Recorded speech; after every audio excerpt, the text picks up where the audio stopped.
hopefully you see that right there, but he's using the brakes to turn. Let it have it. No! We're not stopped. Go! What is Christoph doing?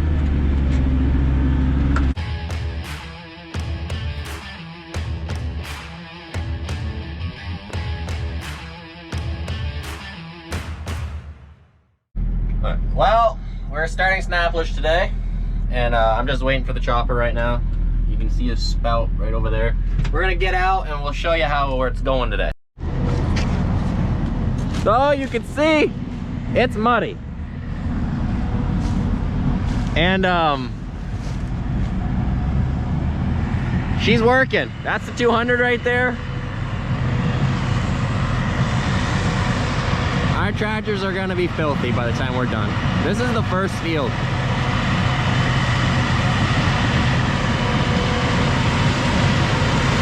Giving her the beans. She's only moving like 3-4 miles an hour.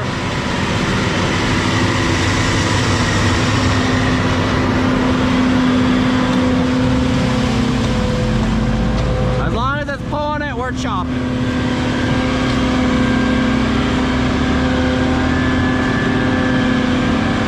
Yeah.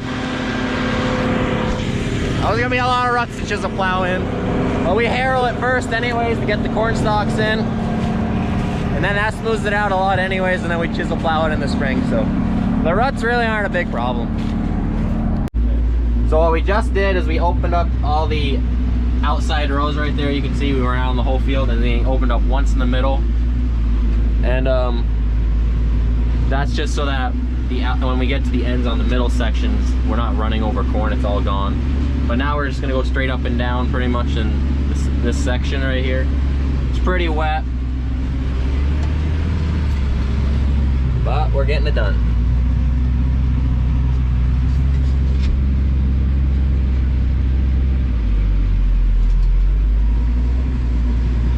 I've seen it worse. So not the whole field is like that.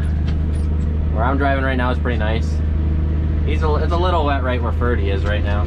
But before you get your knickers in a twist and be freaking out, how can we destroy our field and rip it up like this and that? It's like, and to be honest, we've been doing this 10, 12 years, right in that range, I don't know exactly. But this field used to probably be our worst crop field because it just had no nutrients. But since we've started doing snaplage, we leave the stalks and everything in the field, so that's adding a lot of nutrients to the ground. And that right there alone is helping the ground so much that us ripping it up with all this and that, it's not really giving it an issue. The crop now is a hell of a lot better, and it definitely outweighs us making ruts like this. And when we go in the spring and harrow it in and chisel plow it, we get rid of the ruts. So it's not a big deal. So we don't to freak out about ripping it up. It is what it is. You gotta go when the moisture's ready. So you may be wondering, how are you gonna consider this a good crop if it's only, I don't know, what is it, like 9 feet tall? I don't know how tall it is exactly, but it's short. But this is a genetically modified corn to be this tall because you want short corn when you're picking.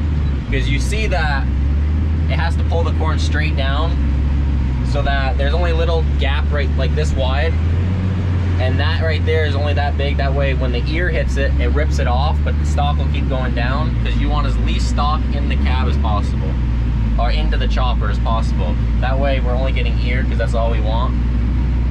And if it's a really tall stalk, say it's as tall as a chopper, like how we want it in silage corn, it'd take too long to pull it down, and we'd have to drive extremely slow.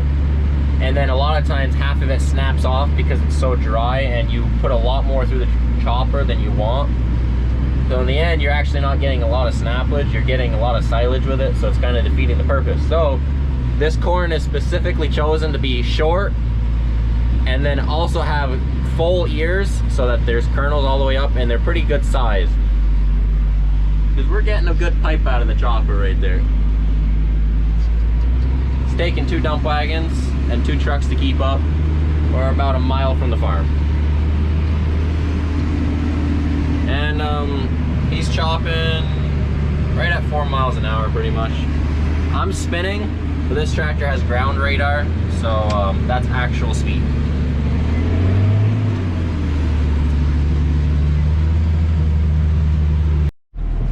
Letting her have it. He's not even turning the front wheel on that dump wagon.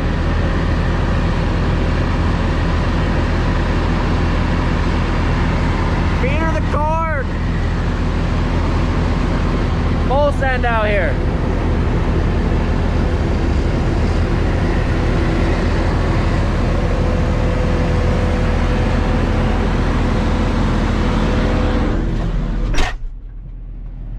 Yeah, that dump wagon has the wide wheels on it, and they don't like to spin once you start dropping her in.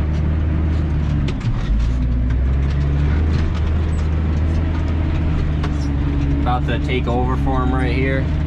Yeah, he's making like foot ruts.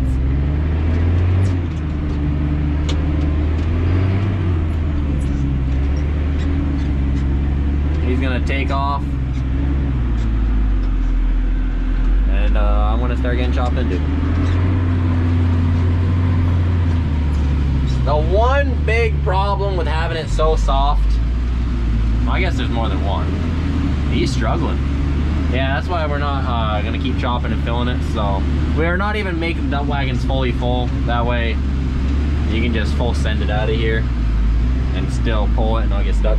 But yeah, hopefully you see that right there. But he's using the brakes to turn with the chopper because he's got to follow the rows perfectly. And that's the big shitty part about using a picker head. You've got to follow the rows. But the nice thing with the John Deere chopper is we can use brakes to steer like a tractor. And he's using that bad boy. Tokyo Drift over there.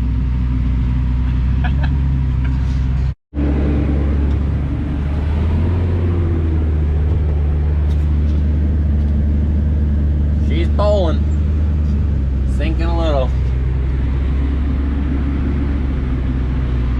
sliding, a lot of steering. You know, if you ask me, we're doing a double whammy here. We're also working the ground. We're harvesting and friggin' working the ground in all one shot.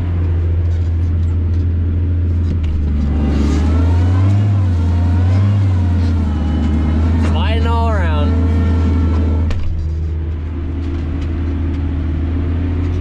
Yep, it's one of them days. Trucks are waiting out there. I'd say she's getting a little dirty. We're only still in the first field, but they're over here.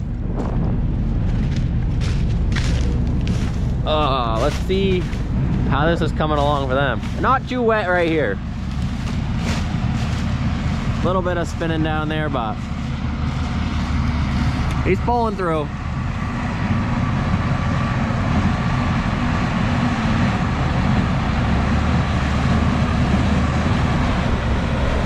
Getting pretty windy out.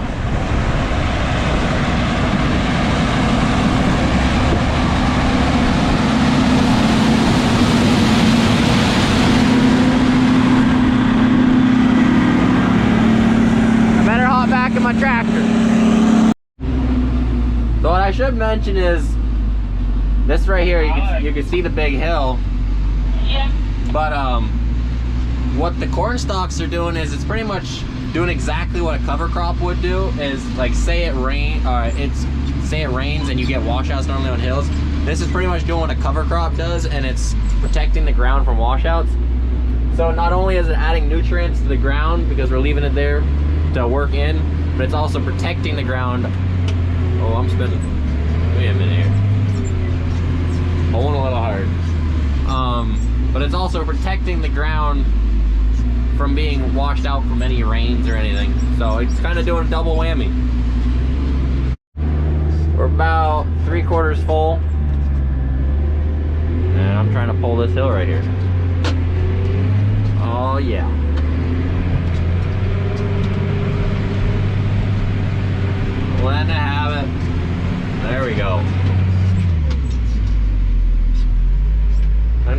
feed it to it.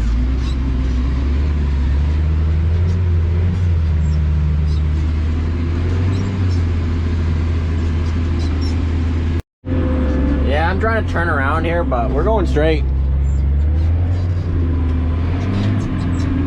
We're doing something. So you gotta come down here and take over for him. Yeah, I'd like to go dump.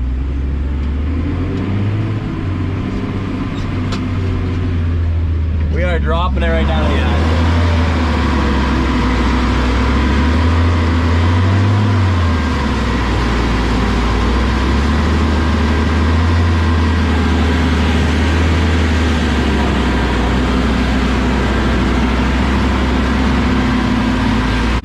We could turn it off 40 horse. She needs more power.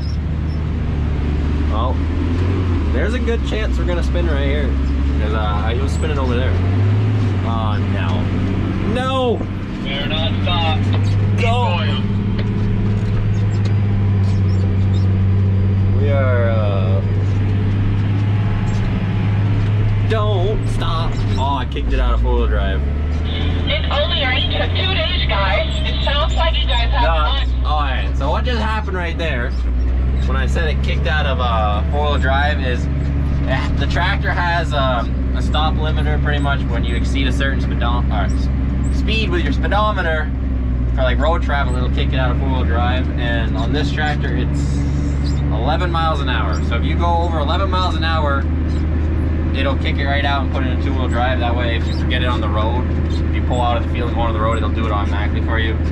But if you're in the field like that, and it says I'm only doing 4 miles an hour, but the tractor itself knows how fast the tires are, but it's telling me how fast I'm driving. So if the tractor is going 11 miles an hour with the tires, it'll still kick it out even though I'm only doing 4 ground speed. And so I do gotta be careful when you're kind of letting it have it, because you really don't want to kick the 4-wheel drive in and out. Now you can override that if you drive over 11 miles an hour in 2-wheel drive and then you turn your 4-wheel drive on like perfectly flat dirt or on ground, just so that your tires are all equal, and you turn it on, it'll override that, and then no matter how fast you go, it'll always be in 4-wheel drive. So you can do that. We're opening up. We unhooked the tractor just to make it easy, because the mud makes it difficult. He's steering with his brakes.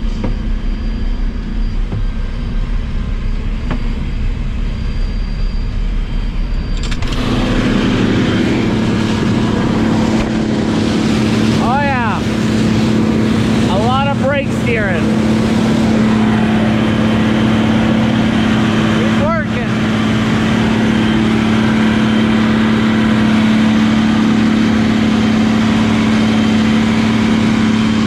Still got a good couple hours over here.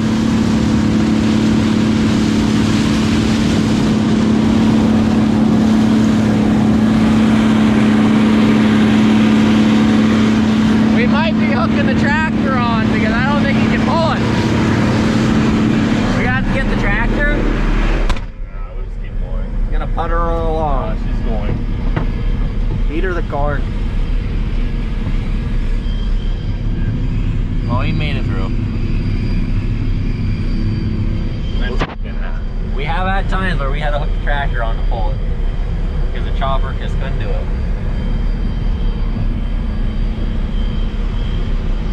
But you can see it gets pulled straight down, and then it's mostly just ears coming in. You do get the heads of the corn, but it is what it is. We just got done opening up. We're gonna pull the pin, and he's got. I'll go get my tractor. I gotta walk through all the mud. He's gonna keep going around. We'll get the outside rows gone. And then once we get the outside rows gone, we're gonna split the field, I think 3 times, 3 different sections. So that'll be that. But I gotta go get this hooked up. Birdie pulling his load out. It's a little squishy right here. What is Christoph doing? What the? I caught him in the act. Yeah, that makes a lot of sense. All right, now he's embarrassed. He's so mad. So we're opening up the middle now. We finally finished the outside. I think we did 6 loads around the outside. Putting it right in.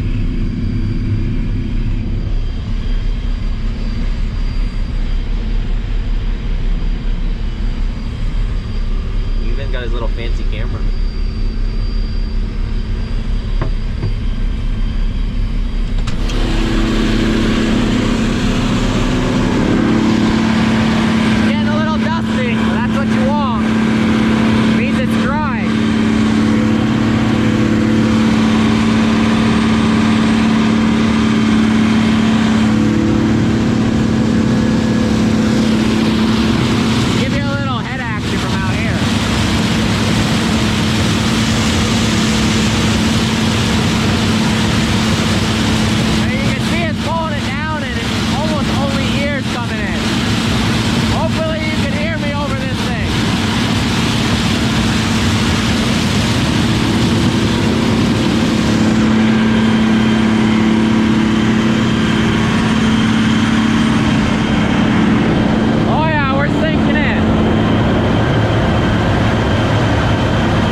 He's being a doll.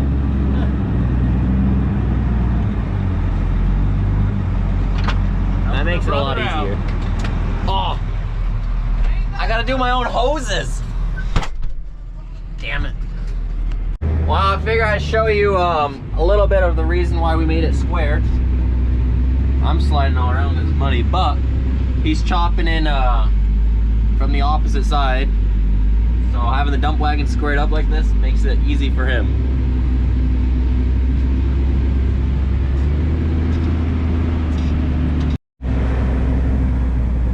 Well, it's getting dark, and I just haven't recorded anything because it's just the same old muddy. And still going. But I think this will be it for this video. We got a couple more days of snappage anyways. It takes a couple days. And I'll make a couple more, hopefully. So, till the next one, don't forget to like and subscribe.